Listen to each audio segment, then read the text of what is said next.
بسم اللہ الرحمن الرحیم۔ السلام علیکم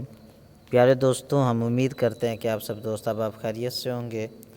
دوستو، اگر آپ ہمارے چینل پر نئے ہیں تو اسے سبسکرائب کر لیجئے اور گھنٹی کے بٹن پر دبا کر آل نوٹیفیکیشن پر کلک کر لیجئے۔ دوستو، آج کا جو وظیفہ ہے وہ ظاہری اور باطنی طور پر امیر ہونے کا وظیفہ ہے، اور یہ امام الہند شاہ ولی اللہ محدث دہلوی رحمۃ اللہ تعالی علیہ کا بتایا ہوا وظیفہ ہے، اور اس کا طریقہ یہ ہے کہ آپ نے 1100 مرتبہ یا مغنیو پڑھنا ہے،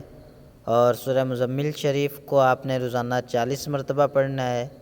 اور اگر بالفرض آپ 40 مرتبہ نہیں پڑھ سکتے تو کم از کم 11 مرتبہ تو آپ نے لازمی پڑھنا ہے سورہ مزمل شریف کو،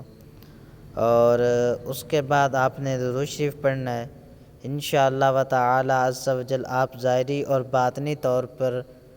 تمام مشکلات سے بچیں گے، اور آپ کے رزق میں بے پناہ اضافہ ہوگا۔